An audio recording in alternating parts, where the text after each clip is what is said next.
Most incredible, baby.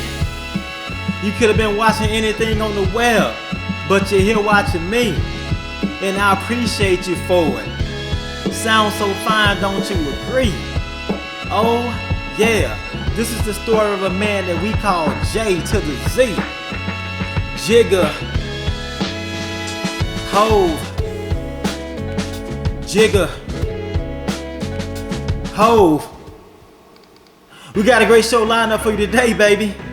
In the words of my man Jay-Z, I will not lose. Be sure to hit that like and subscribe button while you're here. The Rock Boys in the building tonight.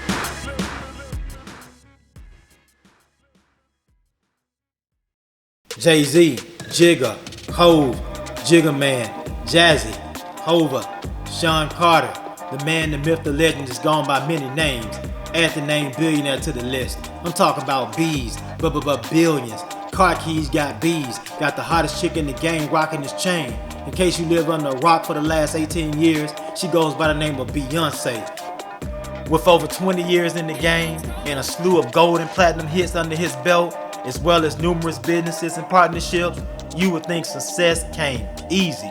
Throughout his illustrious career, he's won 22 Grammys, released 13 solo albums, and basically changed the game in terms of how rappers are viewed and represented in the media. He once quoted, "I'm not a businessman, I'm a business man. Let it bump though."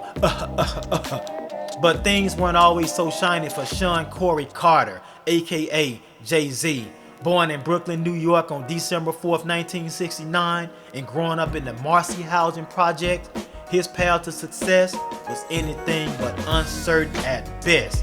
You see, the MARCY housing projects was synonymous for its extreme poverty, drug infestation, and a high crime rate during that time frame.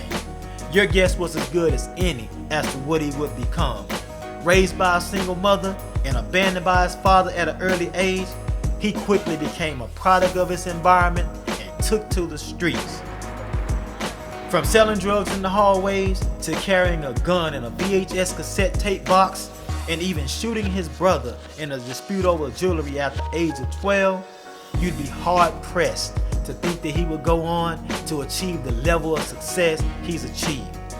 Think about it like this. If he would have been charged for shooting his brother, we may never have witnessed the Jay-Z we know and love today.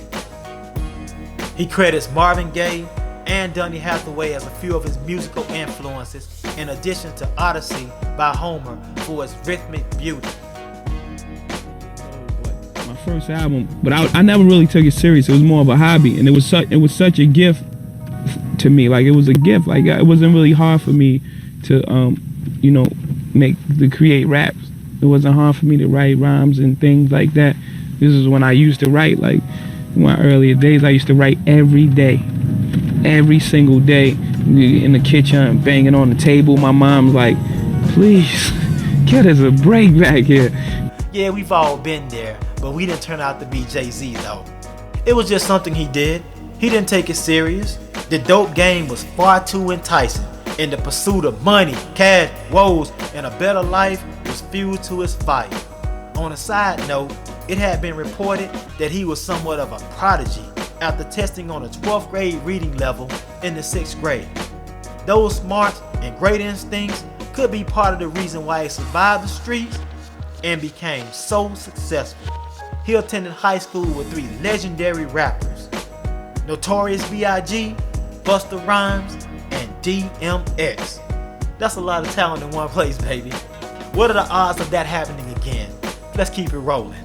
During his high school years in the 80s, Brooklyn was like a wasteland, with tons of abandoned buildings, prostitutes running wild, and high unemployment.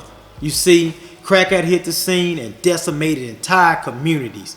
He would go on to drop out of school and get his GED while still living the fast life.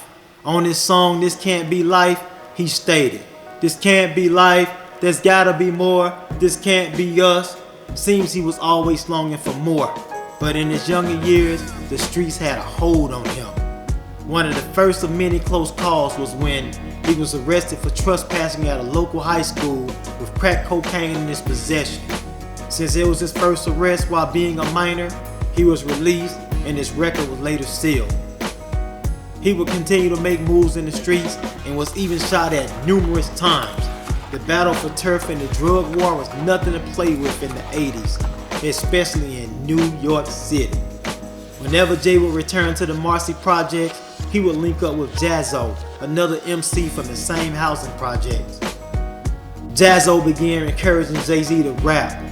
He actually secured a record deal with EMI and invited Jay to London to record on his first record.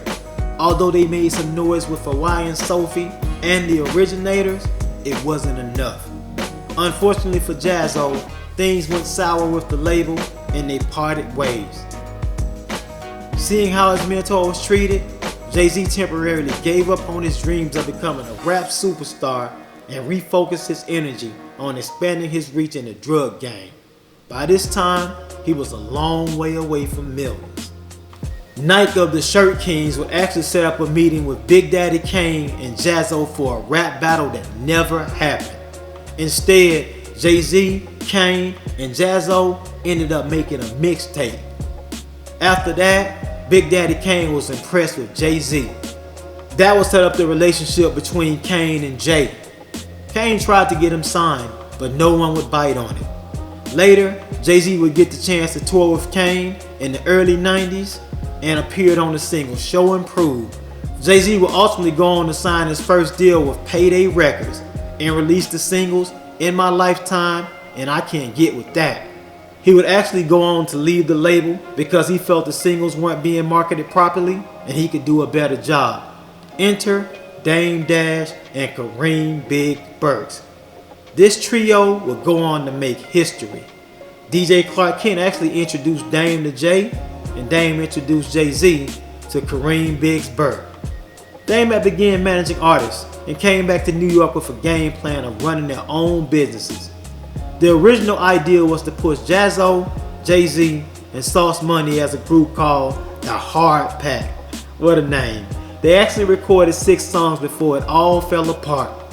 Dame wanted the group to sign to his management, but Jaz-O and Sauce Money weren't feeling it. Sometime after, they would begin shopping Jay label to label for a deal, but no one would sign him. My first album came out in '96. Then it was like, and I had to put the album out myself. Nobody would sign me. They thought I was terrible. Every single record, I went to every single record label. They was like, this guy's terrible. He's nothing. Guess goes to show you how far the A&R was off. That would spark the start of Rockefeller Records. That goes to show what they knew. I bet those labels were kicking themselves after his rise to fame. After taking matters into their own hands by pressing up albums, taking them to the record stores, selling them out of the trunk, and having a street team put the word out on the street, they started to get a buzz. That would really solidify Rockefeller Records and put them in position to secure a distribution deal. In 1996, they released the first record called Reasonable Doubt. The album sold very well, selling 1.5 million units in the US and 2.25 million units worldwide. Fun fact, the album was originally titled Heir to the Throne. Another interesting fact is, a gentleman by the name of Tone Hooker actually came up with the Rockefeller name for the record label. It was reported that Jay-Z was still in the streets all the way up to the album release. It had also been reported that he was worth around $100,000 at the age of 26, which is a rather late age to enter the rap game. In 1997, the album In My Lifetime Volume 1 sold 2.5 million records worldwide. He would follow that up in 1998 with Hard Knock Life Volume 2, and it was a monster, selling 11 million albums worldwide. Next up was The Life and Times of S. Carter in 1999, which sold 5 million records worldwide. Then things got a bit turbulent. In the same year, he was convicted of stabbing Lance Rivera for bootlegging his CD. A top rap star is busted. Jay-Z turned himself in tonight and the cops started working on his rap sheet, accusing him of a stabbing at a trendy party. Sometimes you gotta shank a fool with your cutlery to send a message.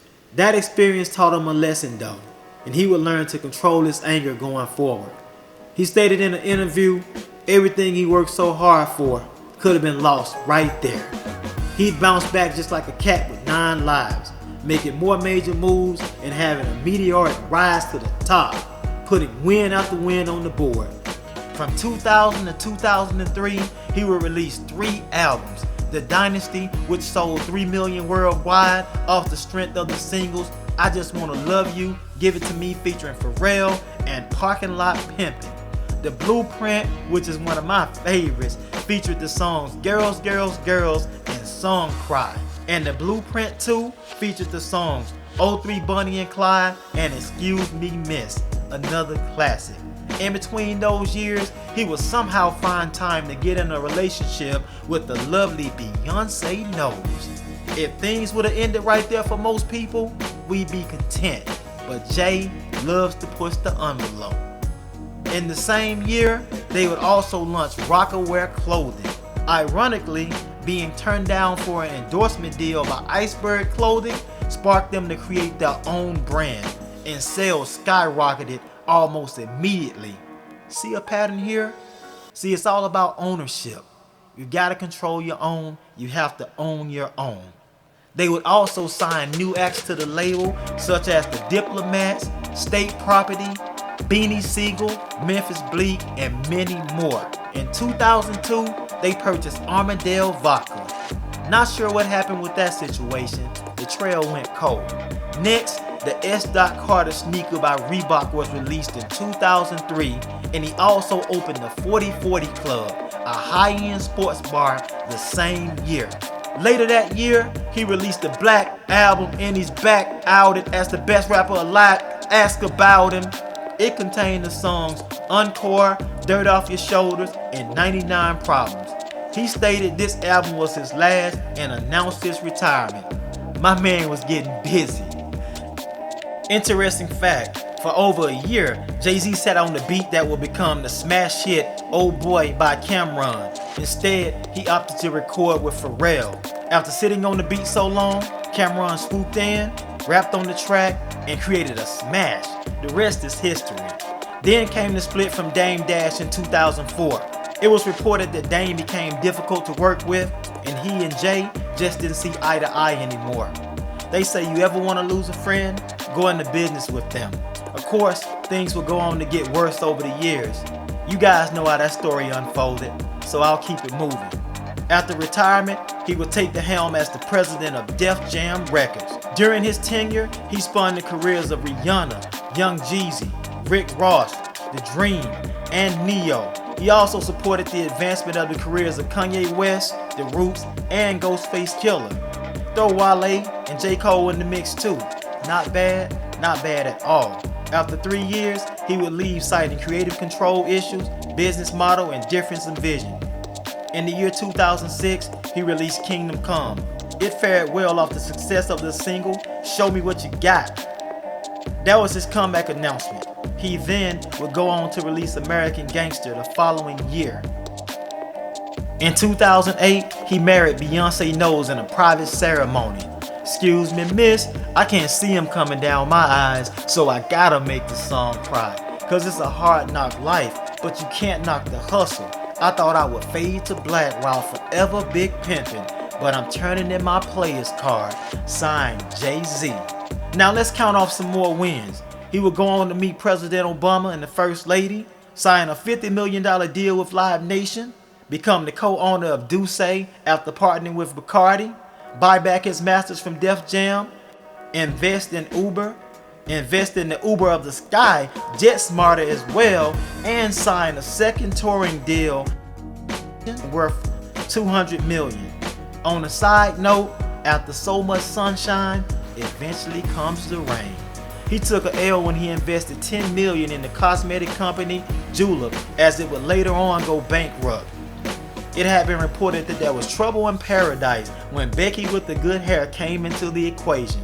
The missus was not having that at all. Lemonade is best served cold. Beyonce said it best. Of course, sometimes she goes down when there's $1 billion on the elevator. With the help of counseling, they would battle through and stay together. Jay-Z stated in an interview he wanted to break the cycle and give his children something he never had. Years later, he faced some backlash when he partnered with the NFL on social justice issues.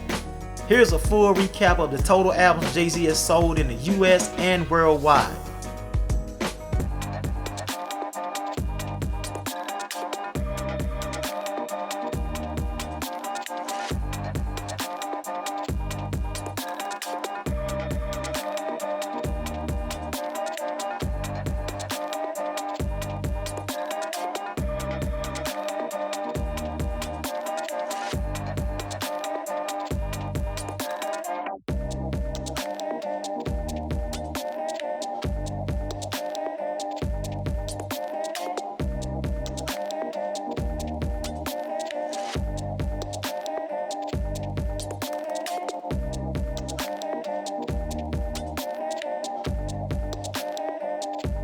Now let's crunch some numbers, see how he racked up that billionaire status. Music catalog valued at $75 million. Ace of Spades valued at $310 million. At the time of purchase, it was worth $50 million. Rock Nation Sports valued at $75 million. Duce valued at $100 million. Uber now worth $70 million. He invested $2 million into that company, y'all. Tidal valued at $100 million. Property valued at $50 million. Art valued at $70 million, and $220 million in cash and investments. According to Forbes, he's hip-hop's first billionaire. He turned 100,000 to 1 billion.